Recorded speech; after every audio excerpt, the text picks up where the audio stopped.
What did it all mean? That's why we bring David King in for the means test, round 18. It took us in lots of different directions, as every round is. Hello to you, Kingy. Morning, G. How are you? Our resident mathematician's been in touch. Has he? What's he come up with? He has come up with... You love this guy.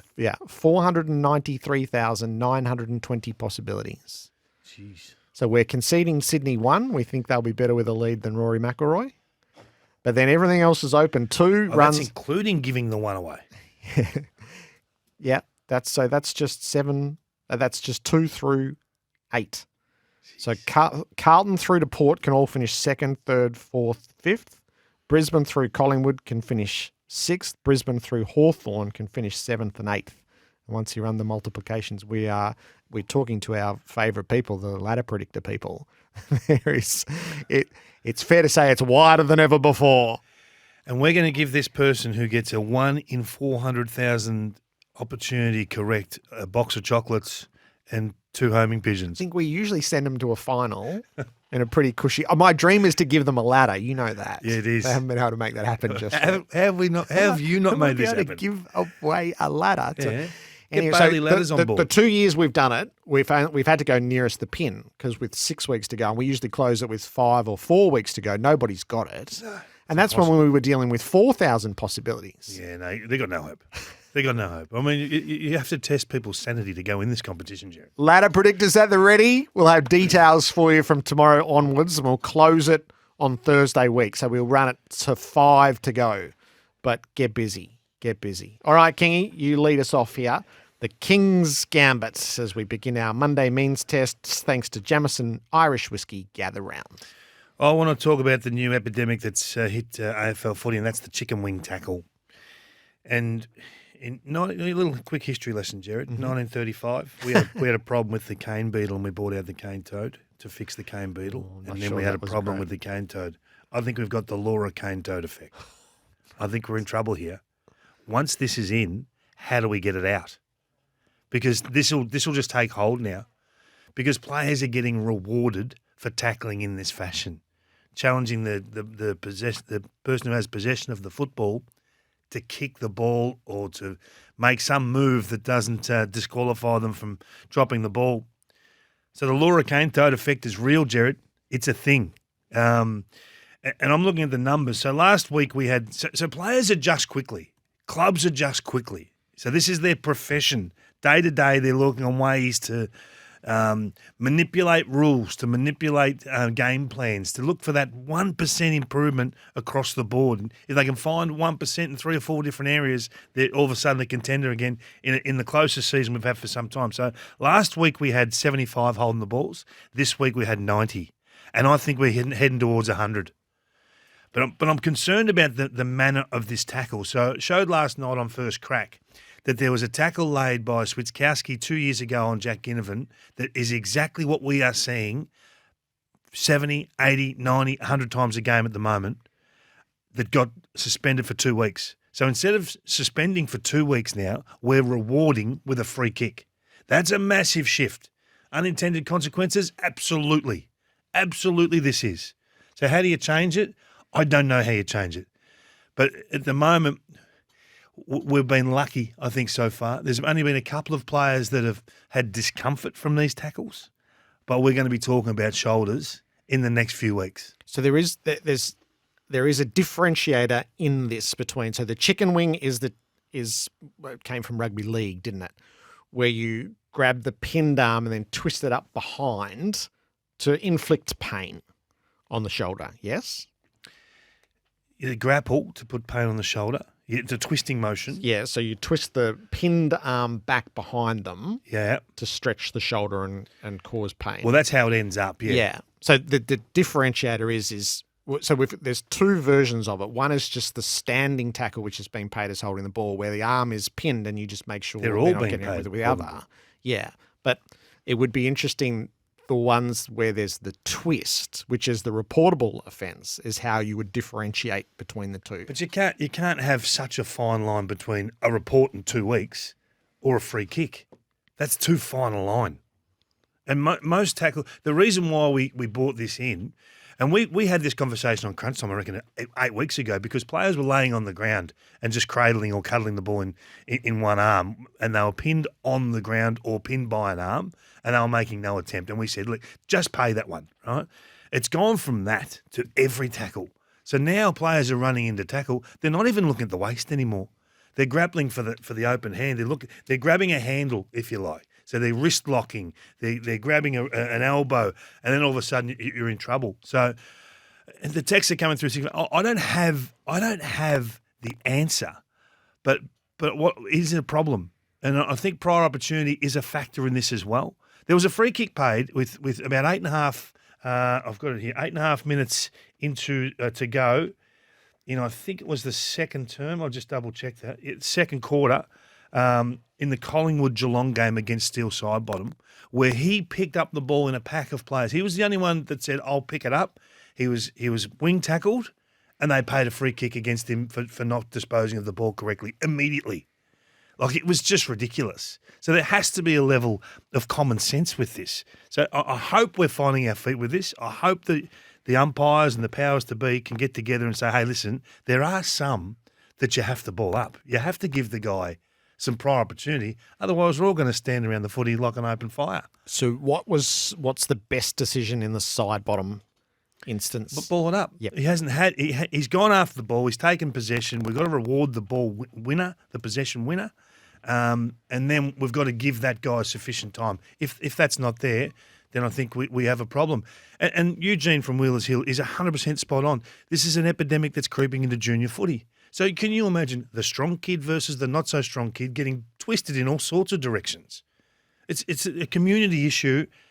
It's coming to the point where it's going to be a community issue.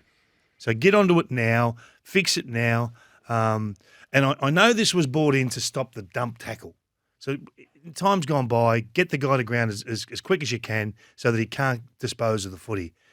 But the game started to look a bit ugly. We had to make some change.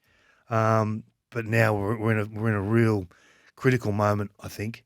You can't change it too late in the season. You can't make alterations too late in the season. If you are to act, I think it's immediately. All right. The King's Gambit on the chicken wing tackle. At the big issue. So it feels like the overall, doesn't it? And you frame this as the gap year, not the year that you're having off, but the gap in each team's game. So do you judge the team on their base level, their floor, if you like, or do you judge them on their best, their ceiling, what they can possibly be, or both good and bad, the floor or the ceiling? And just looking at the competition, I mean, there's a couple of teams that have held form really well over the best part of the last 6 to 8 weeks, and that's probably Sydney and Brisbane. And you put Geelong in there; they haven't had too many real dip games.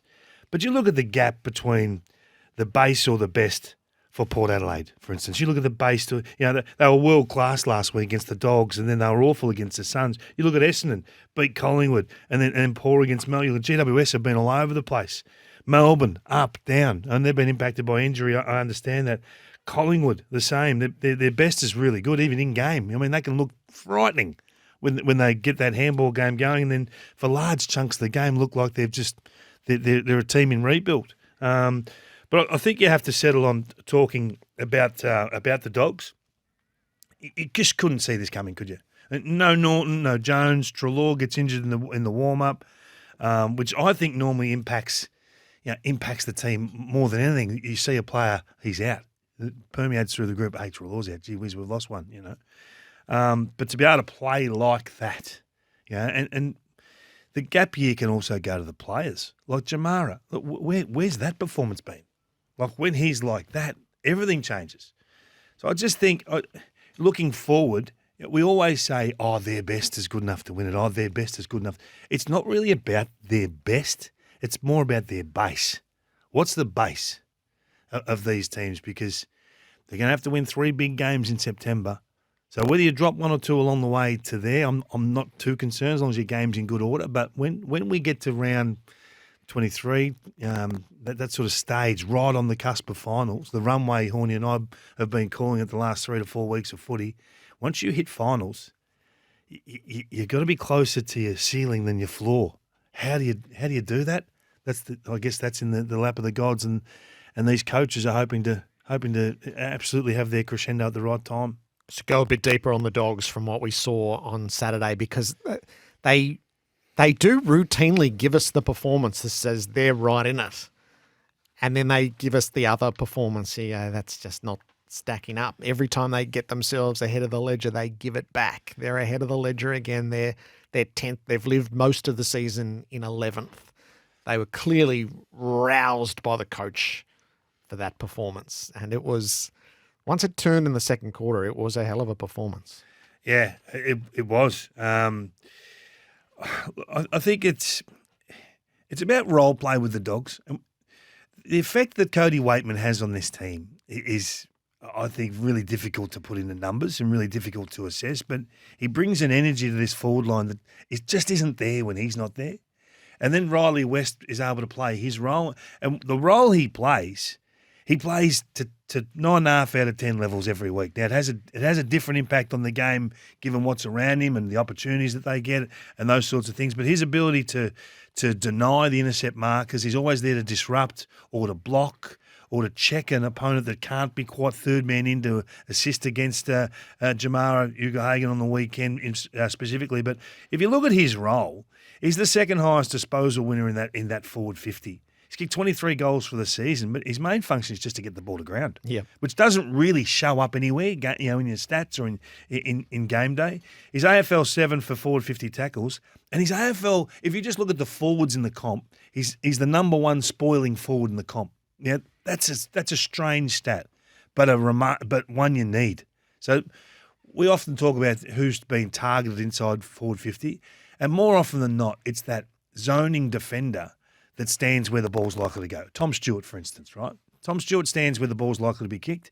Riley West has to go and stand with him. He looks like the targeted player. So we talk about him as the targeted entry. Well, he's not really. It's just going to a high percentage opportunity. So I love what he's performing. I love what Waitman's able to do. It's going to be a fascinating discussion when Norton does come back. How should they look? Because it just always to me look like there's one too many tools in there. Because Waitman's he's a pseudo tool, isn't he? So we wait and see what happens. But when Jamara plays like that, 11 disposals in the forward 50 is a ridiculous game. And if he can have 20 disposals in any given game, you pay a price. 13 of the 20 go on the scoreboard. Look, it's an elite level game. Yeah. And I think it's one game that probably whacks him between the eyes too. And he says, geez, can I play to that level? Like he looked like Wayne Carey on the weekend against high quality opponents. He made the Blues look a bit second rate at times. Right, the gap year, our big issue, and the Bulldogs been a big part of that. Let's dig in. Oh, salute to Sam Edmund, who is much more efficient moving through these categories than I am, I feel. I was listening. He's very good. He's much better at it. I heard he's asked for a pay bump already, Gerard. I didn't like his seedings, though. He's just trying to keep you happy. Open question. He's never done that. Open question, Carlton, right? 2 losses in a row. How much is wrong in their game at the moment? There's a few decent theories floating around. There's a few worrying numbers. Is it a trend? Is it just a little irksome? Is it the doldrums of winter? Where are Carlton? Well, it's a trend. Absolutely, it's a trend. It's been a season-long trend.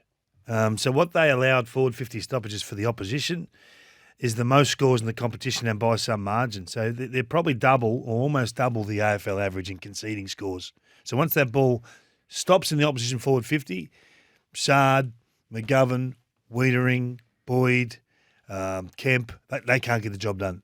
And their midfielders tracking back are not great defensively. And we've talked about Sam Walsh. How remember he got that goal kicked on him? Which game was it? Was it the Collingwood game? Was it Dacos? Yes. Dacos kicked the goal on him, and then for the next 2 or 3 weeks, he was manic about making sure that it wasn't his man that kicked the goal. They need to watch that vision, and they need to say, hey, we all need to be this. This is what we need to be, because we're giving away 2 or 3 goals a week that are hard to find somewhere else. They're gifts. Look, centre bounce goals and forward 50 stoppage goals are the two sciences in the game that are random events week on week that you can't bank on with your scoring profile. But against Carlton, you almost can now. So that if they can correct this, and it's a 1 week fix. So some things I reckon are a terminal, and you just have to live with them. We don't have the talent to do this, or we don't have the player to stop this. We don't have a ruckman, so we've got to do certain things. We don't have a centre half back, so we've got to do certain things. This is not that they lack for talent; they just lack for attitude. When the game stops, they relax in their defensive 50 stoppages, and they just give up. They just give up too much. So it's skewing their profile, and it puts their profile into the outlier category already. If they are to win it, they're an outlier because of their defensive model. But I think it's a 1 week fix, and I think Michael Voss almost timed to read the riot act with those defensive 50 stoppages. It's not a powwow. It's just it's a look in the eye. It's one of those ones where not a lot needs to be said, but everyone that lets you down, highlight it, take this out, get this out of your game. So I don't necessarily know if it's the mids or the backs, and I think it's mixed. It's washed between the two over the last sort of 2 to 3 months. But they've got a problem they've got to fix. Do you have any concerns around their defensive setup separate to stoppage? Not really. I'm a buyer on the Blues, and I'm happy to be proven wrong. And they've that game on the weekend was a really good game of footy. It was excellent. Yeah, and sometimes you play well and you get beaten, and I feel like that's what happened. That they play well. Charlie could have had a big day. Missed too many opportunities. Cripps was enormous. They trialled things in the ruck. Now we'll get to the ruck discussion in a minute. Did it work? Didn't it work? You can argue either way, and I'm not sold or where to do anything. So they're in good order. They missed McGovern tremendously down back from a sheer talent point of view, and he takes the awkward matchup and he allows Wiedering to be Wiedering. He started the game brilliantly. There's not a lot wrong. I mean, I think they've got a couple of the lesser light players have come off a little bit, and it's sort of impacted them. The Hollands boys need to get going again. They just had a couple of dip weeks. Don't know whether that's to be managed for a week. I don't know whether they need an extra challenge, a slightly different role or whatever. But they got their hands on the wheel. They know exactly what they've got to do. They just got to get busy doing it. And Charlie Curnow's 3-7. It's always, you talk about outliers. As when a forward has that day, you're always left scratching your head a bit. He's been a head scratcher for a couple of weeks. He has. He's threatening to have that day, isn't he? But he left one on the deck the other day. And when you look at it, and a lot's made of their forward line mix with the extra ruckman and Pitternet in there. And what does that do to De Koning and all that? In the end, their big boys have kicked 6 goals, 9 between them. Like, what more do you want? 15 shots from your power forwards. And then you can argue what else is going on around the edges. Congratulations to Paddy Cripps. I mean, to get to 200 and to play that game in your 200s was pretty special. I love the humility of the guy to just say, no, don't cheer me off. Let's just get off the ground. We haven't delivered today, and not separate himself from the team performance. I thought there's a little message in that that I think they'll talk about today.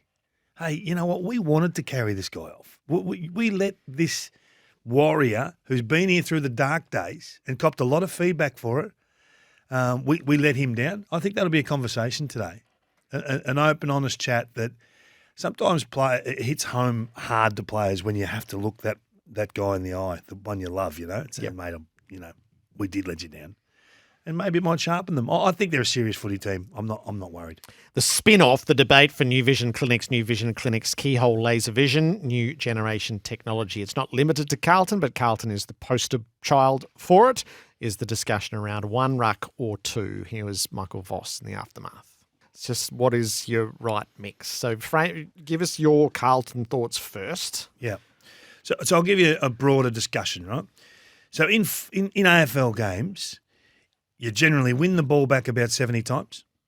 You generally win about 35 clearances, and you have 10 kick-ins. So there's a finite sort of number that you start the possession chains with, right? So say it's 120 for every team. If you can win clearance by 10, right, and give the opposition 110 and give you 130, that's the game.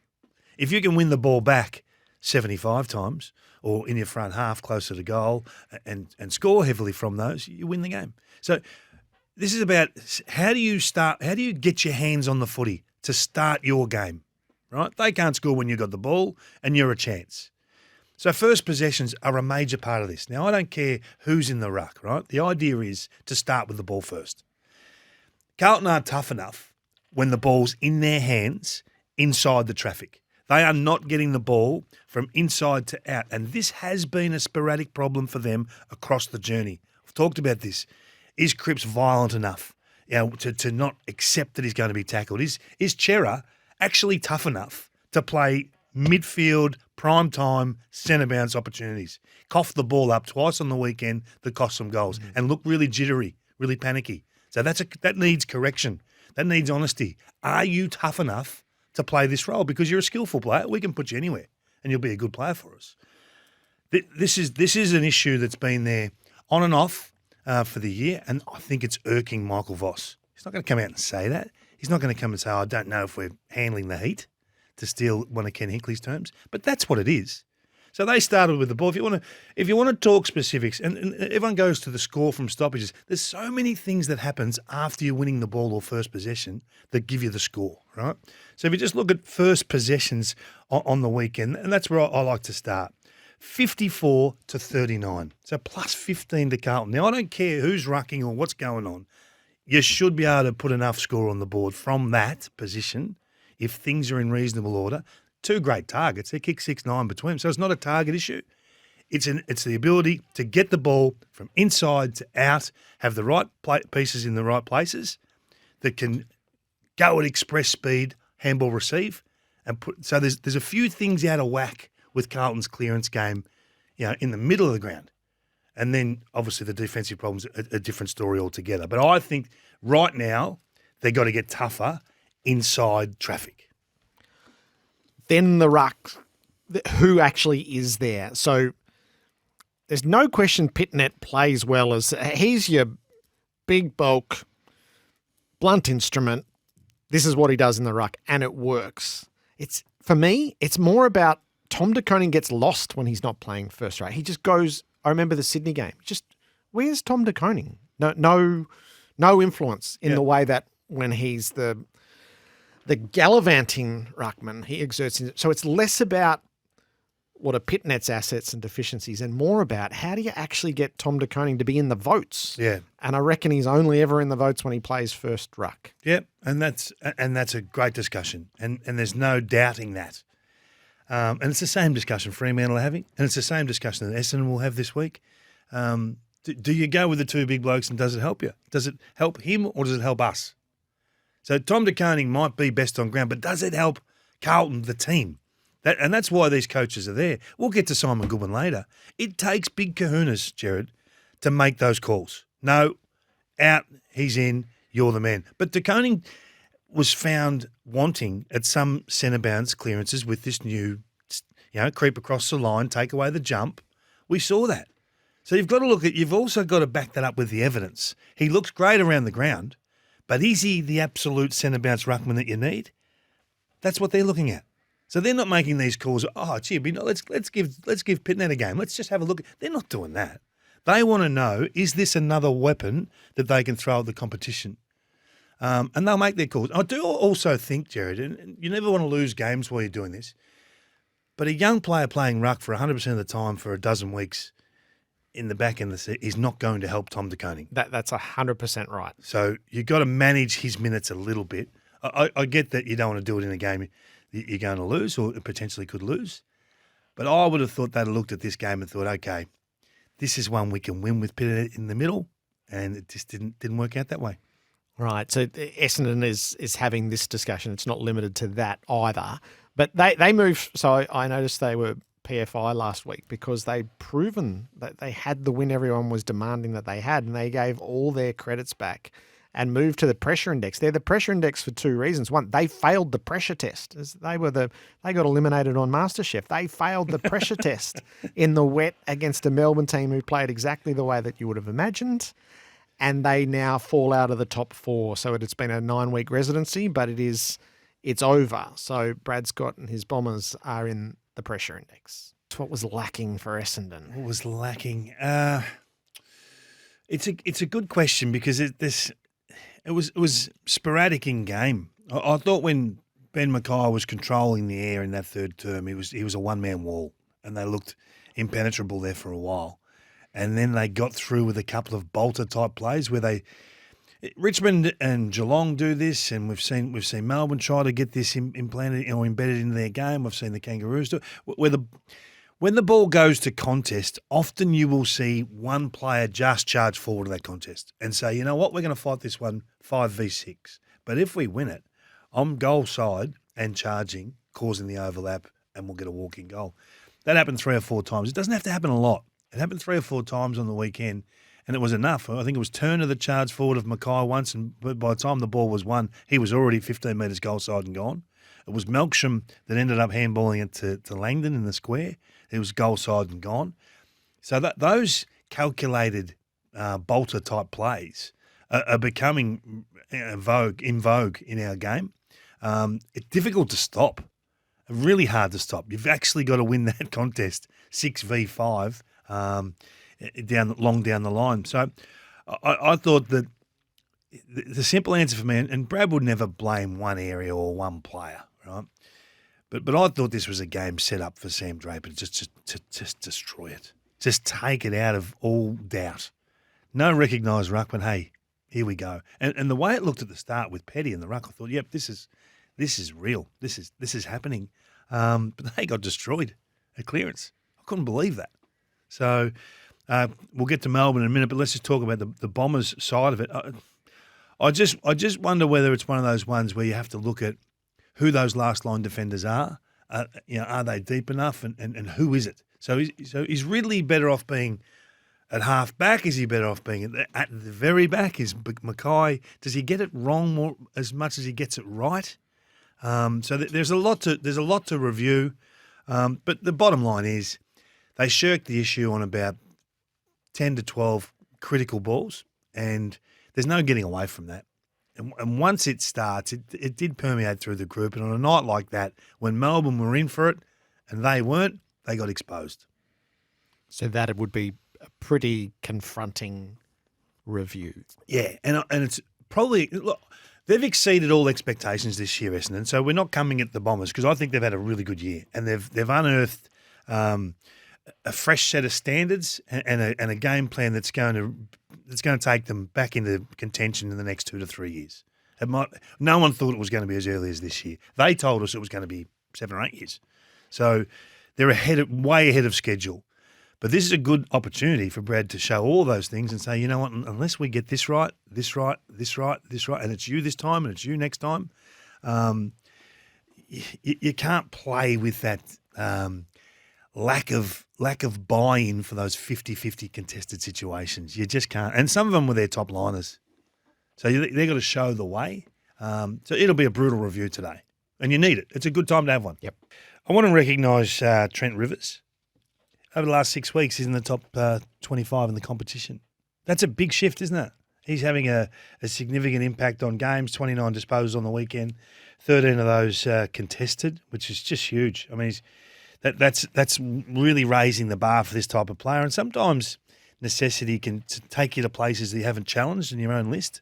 So to see him go back in, I know he's been there fleetingly, but McVee and Rivers, and I'm in love with Caleb Windsor. I think he's going to be a star. And every time I see him, he's got clarity. He knows what needs to happen when he's ball in hand, or where he needs to run to support or to get back to help.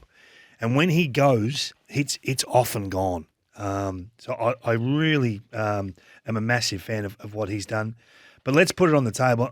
I was concerned on Thursday that the match committee on the Wednesday night had left them arriving at a decision that they were going without a recognised ruckman, and I thought, wow, what a decision this is. It takes big balls to make that call, Gerard. And the fallout from getting it wrong is big, given a club that's got a lot of feedback this year. Everything that could go wrong has gone wrong, and every area of that football club's been challenged. So for Simon Goodwin to say, nah, we're doing this, and I don't care what everyone says, and that is a massive call. And we just flippantly step through it. Oh, no, well, they got away with it because this happened. No, if this didn't work, can you imagine what we'd be saying today? And he said, no, I think we can get away with it with Petty. Didn't work, no problems. And Van Rooyen worked massive. Plus 10, I think, clearances when he was in there.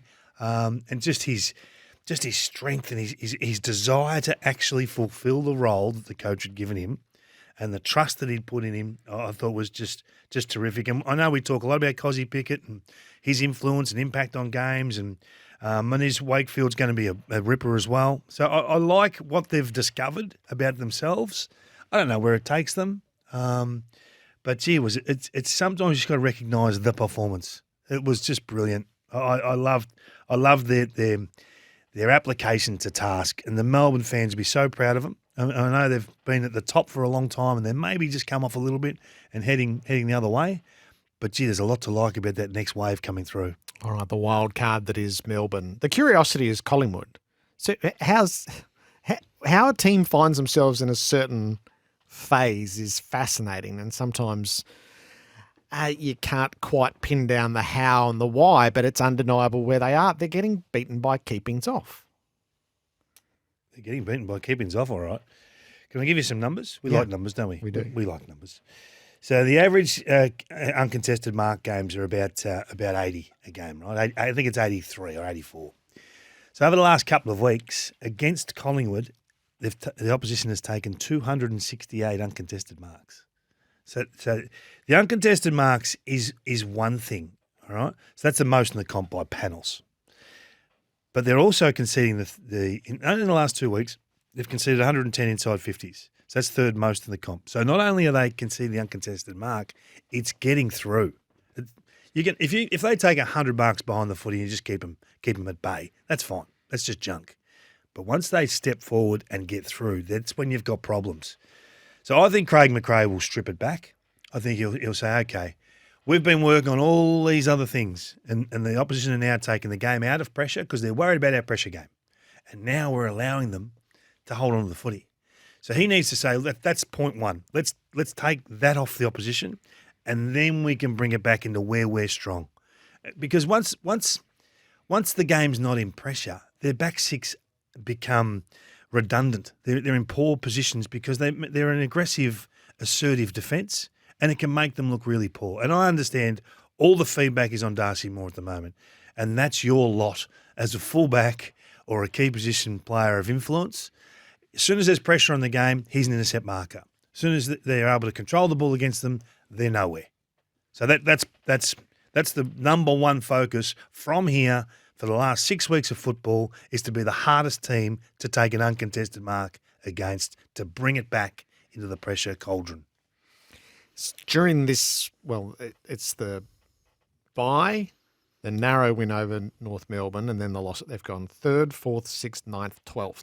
Yeah. Are they going to arrest that? 12th is a sticky spot to be with 6 to play. Sticky. It's a sticky spot, all right. Are they going to arrest that? Well, probably not. Probably not. It's hard to sit here and say yes, they will. I mean, they've got the spark players to do it, but do they have enough players that have had a clear and clean run, that are in good enough health to be 10 out of 10 performers, to help Dacos or to help Pendlebury, or they just haven't had the consistency of lineup. They've been banged up.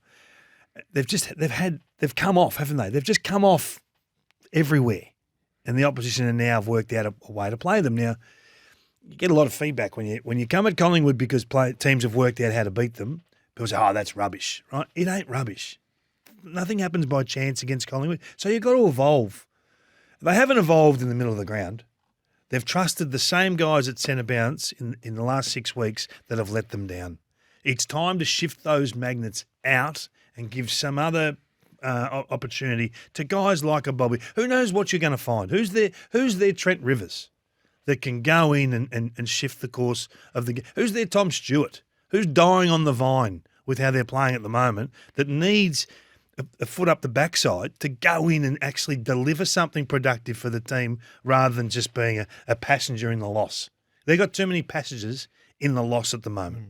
They got that right. This is Hawthorn, this is Sam Mitchell, and this is Spinning the Magnets. A man after my own heart.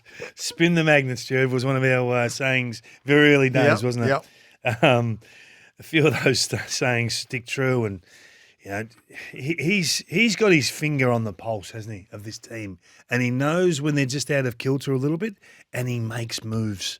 So he starts with Hardwick forward, shock tactic, Hardwick forward, fantastic. He's done it at different points throughout the year.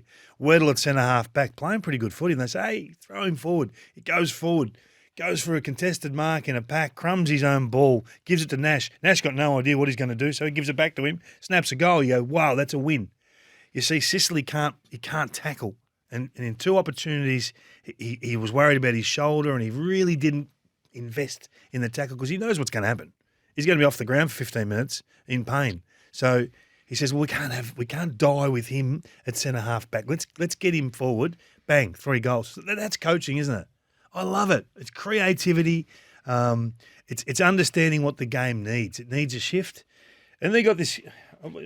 You watch a lot of weird things when you're involved in sport, in elite level sport. And I remember one time we watched a doco on salmon, Gerard, and they swim against the tide. They swim upstream. They got a guy that swims against the tide regularly. When the game is sliding, John Newcomb, when the game is going the other way, he's prepared to step in and go against the grain and do 1 or 2 things that shift the course of the game. He's their salmon. He's the one that got them going on the weekend. It was only in that 10-minute window, I don't know, late third, early fourth quarter, where he bursts from stoppage, kicked the goal. He just does things that give the team momentum. The hardest thing in the game to change is momentum. And that's when you need those guys that swim against the tide when the opposition have momentum.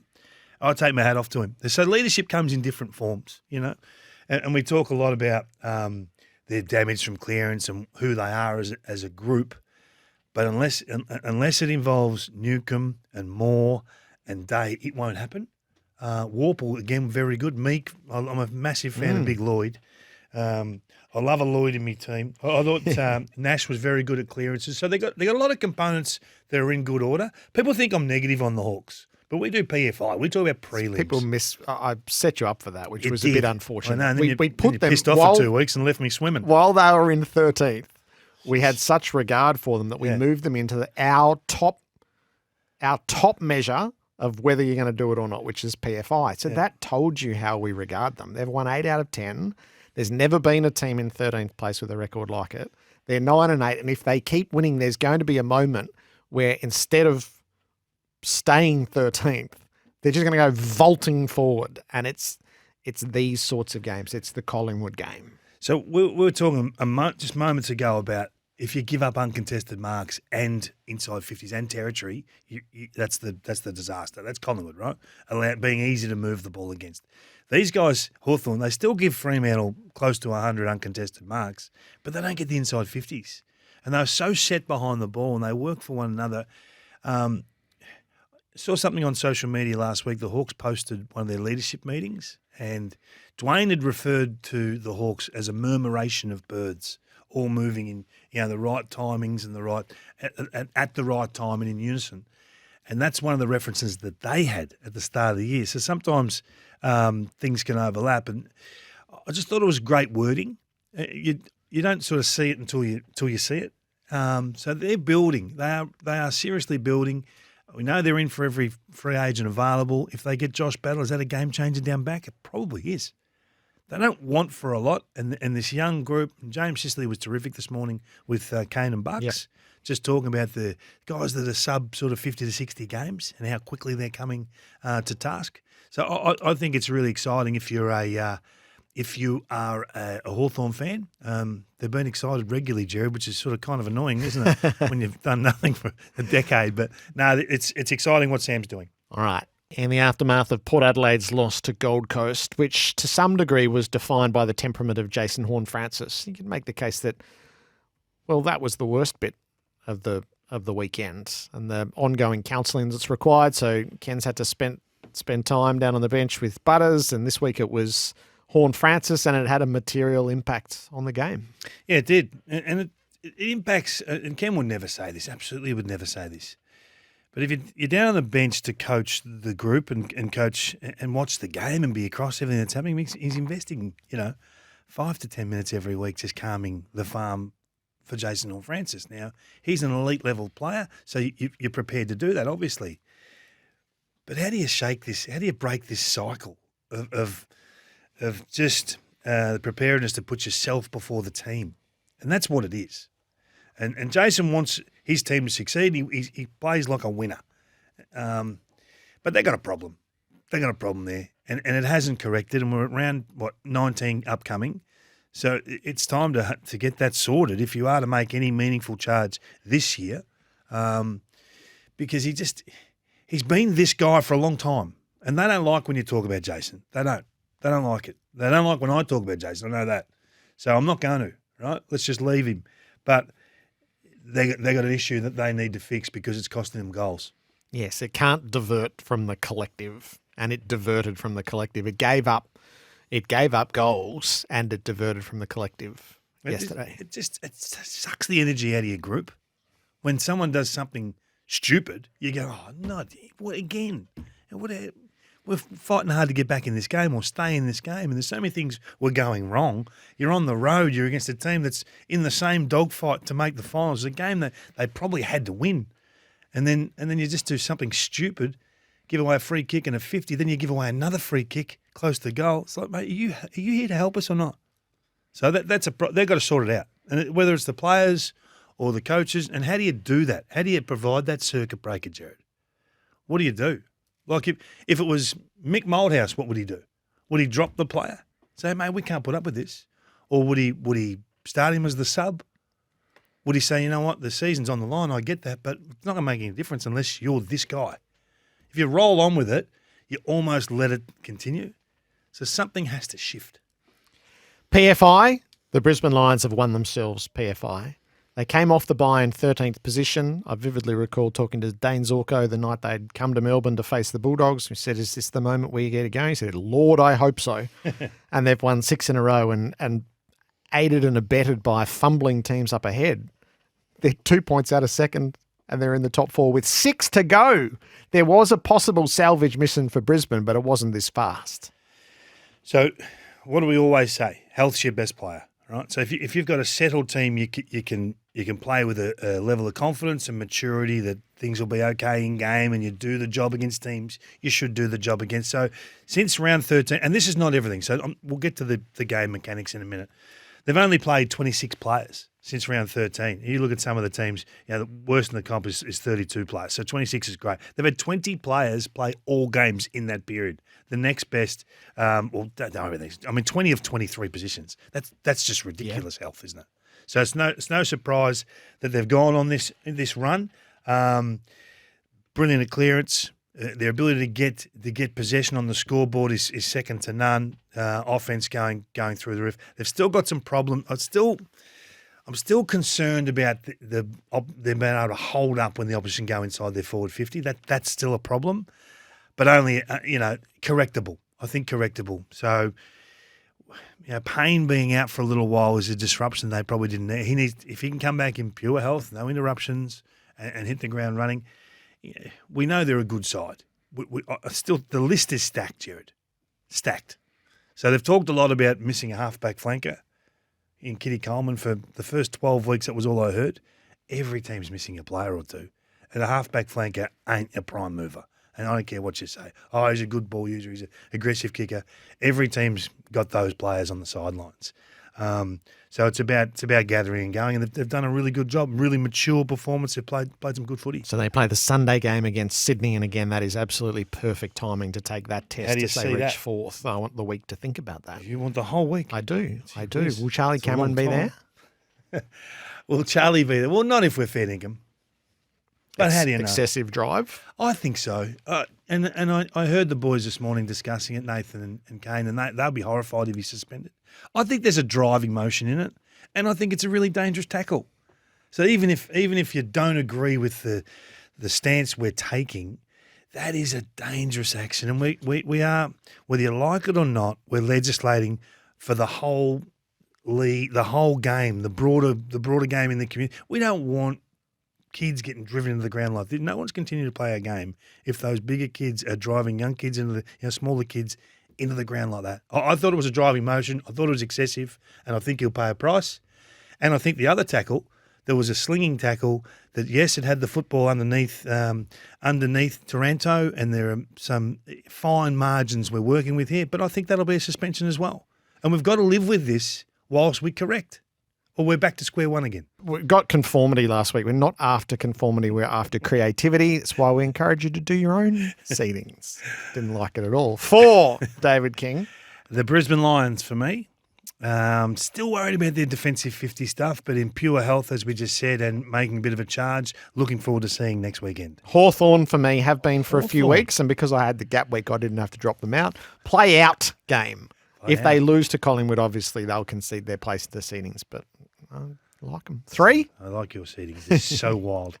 Geelong for me, I think this is on the back of absolute coaching. What he's done with the ruck position, what he's done with Tom Stewart has revolutionised their back six, and it's in such a simple way. It's just ridiculous how easy it's been, and that other coaches haven't adjusted with him.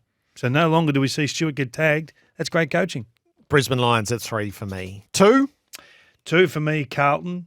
Staying there, it's temporary, not terminal. It's a one-meeting fix. It's an eyeball test.